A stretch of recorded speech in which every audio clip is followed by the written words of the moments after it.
I did not find a secret diary or overhear a whisper. I found a spreadsheet. It was sitting right there on my parents' marble kitchen island in Chicago, printed on crisp white paper. The title read, Bora Bora 40th Anniversary Budget. I scanned down the columns, past first-class flights and private villa, until my eyes stopped at row 42. There it was. My name, Savannah, and next to it, not a ticket price, but a calculation in bold text, nanny substitute, plus $8,000 saved. I stood there, staring at the math. I was not a daughter. I was not a guest. I was a line item. I was a cost-saving measure designed to subsidize their luxury.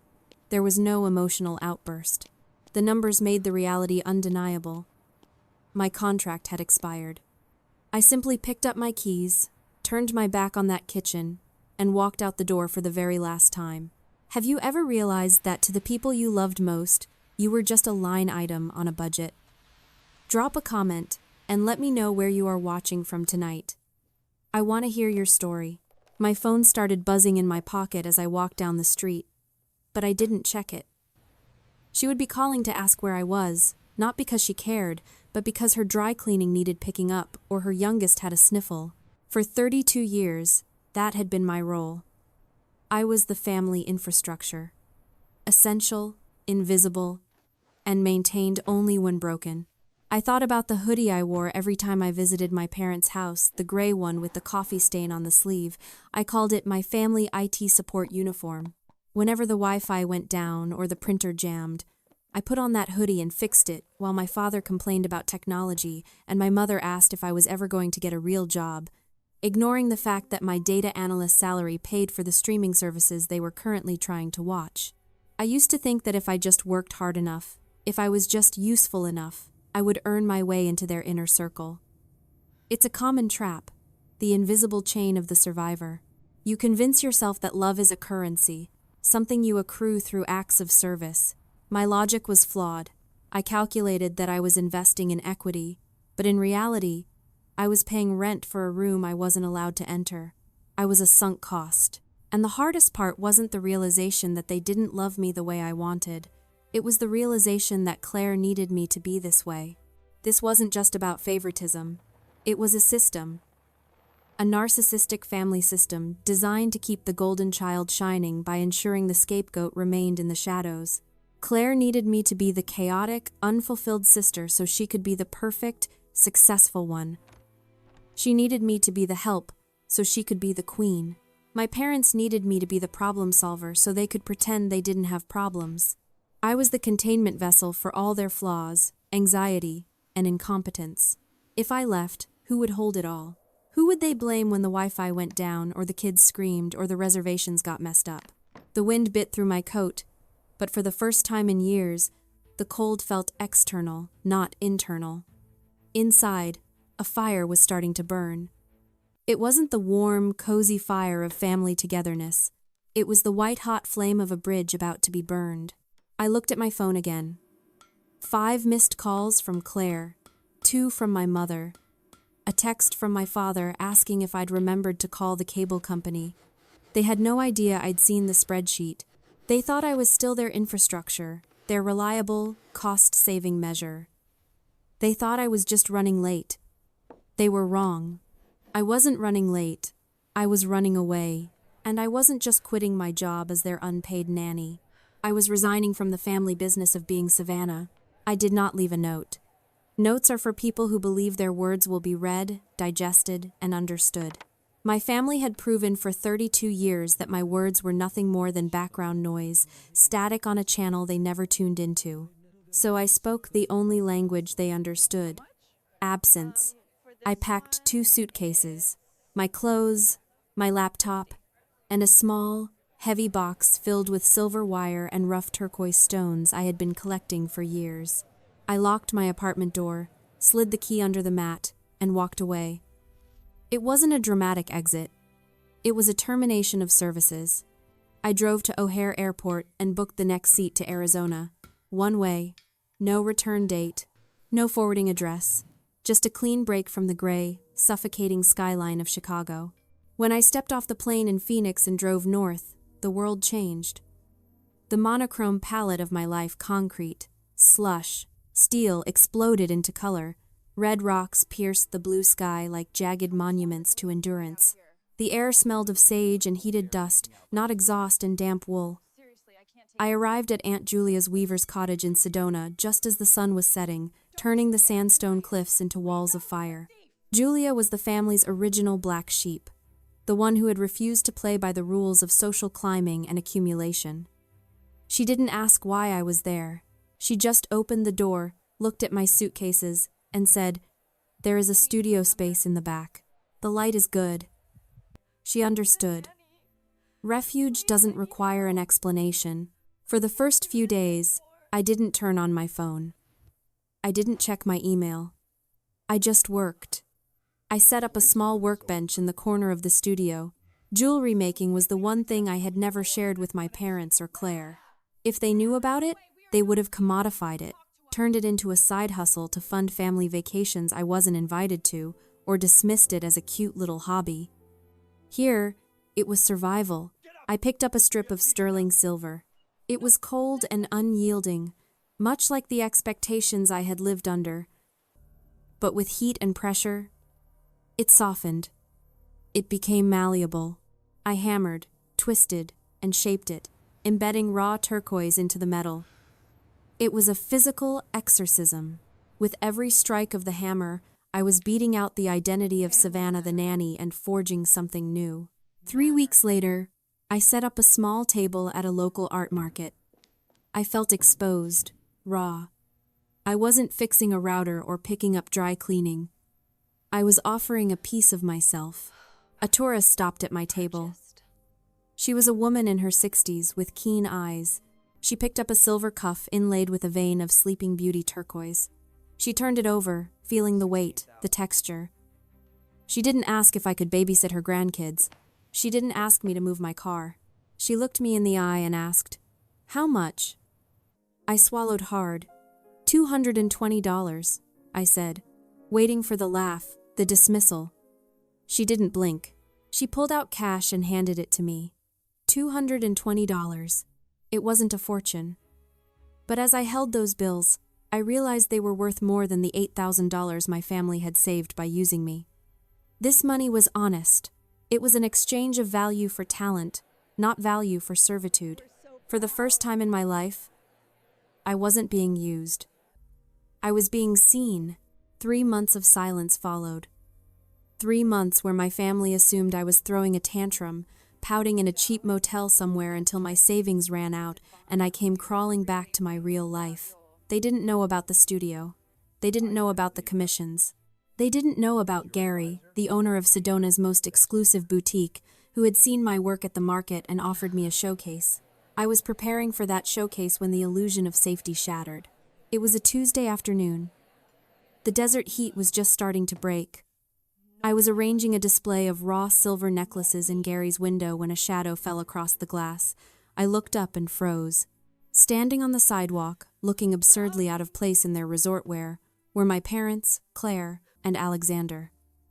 They were peeling, angry, red sunburns from the Bora Bora sun I wasn't allowed to enjoy peeled from their noses and shoulders.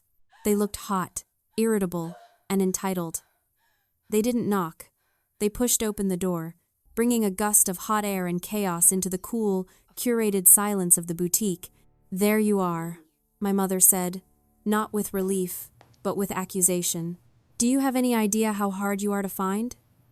She marched towards me, past a display of hand-woven textiles worth more than her car, without even glancing at them. "We've been looking everywhere. Why aren't you answering your phone?" "I changed my number," I said, my voice steady, though my heart was hammering against my ribs. "What are you doing here?" "We're here to bring you home," Claire announced, stepping forward. She looked tired. The perfect veneer was cracking. My nanny quit. Effective immediately. She said something about unreasonable demands. Can you believe that? And with the holidays coming up, I need help. Mom and Dad can't do it. They're exhausted from the trip. The trip I wasn't invited to, I reminded her. "Oh," Stop being dramatic, my father snapped, wiping sweat from his forehead. That was a financial decision. This is family. You've had your little vacation. You've played with your rocks. Now it's time to get back to the real world. He gestured vaguely around the boutique. Whatever this is, it's cute. A nice little hobby. But playtime is over, Savannah. Pack your things. They weren't asking. They were collecting me. Like a lost piece of luggage. They looked at my art, the pieces I had poured my soul into, and saw cute crafts. They looked at my new life and saw a vacation. They were trying to re-establish the old hierarchy, to put the infrastructure back in place, but they had made a critical error. They had stepped onto my turf, and they hadn't noticed the man standing quietly behind the counter, watching them with an expression of pure, cold disdain. Gary. The air in the boutique crackled. My father's dismissive gesture towards my work hung in the space between us, a silent declaration of war. Claire was already reaching for her phone, probably to check nanny agency listings, assuming my capitulation was a foregone conclusion. They were so confident in their reality, the reality where I was an accessory to their lives, a resource to be managed, that they didn't even notice Gary step out from behind the counter. He wasn't a tall man, but he carried himself with the quiet authority of someone who knows exactly what things are worth. He wore a simple linen shirt and a turquoise bolo tie, his silver hair tied back. He cleared his throat, a soft sound that nevertheless stopped my father mid-sentence. "Excuse me," Gary said, his voice mild but carrying to the back of the room. "I believe there's a misunderstanding." "This is a family matter," my mother said sharply, turning on him. "We appreciate you letting Savannah display her things here, but we need to speak privately." "Actually," Gary said, walking over to the display case where my collection had been arranged just that morning. "This isn't just a display, it's a sold collection." He looked directly at Claire. "You called these cute crafts. I call them art. And so does the collector who purchased the entire series this morning." My family froze. "Purchased?" My father repeated, the word tasting foreign in his mouth. "Yes," Gary said. He picked up a piece of paper from the counter, the invoice I had signed only hours ago. $16,800. He let the number hang in the air. For the collection, and a commission for 3 more pieces at $5,000 each. The silence that followed was absolute. $16,800. It was more than my annual bonus back in Chicago. It was more than the savings on their Bora Bora spreadsheet. It was a valuation that had nothing to do with utility or service. Gary turned to me, his eyes warm. "The collector, Mrs. Vanderhoven. She said something I thought you should hear. She said your work captures the spirit of the desert. She said you don't just bend silver, you listen to it." He looked back at my parents. "That kind of vision is rare. It's not something you interrupt for babysitting." The lethal discovery had landed. It wasn't a crime in the legal sense, but it was a crime against their narrative.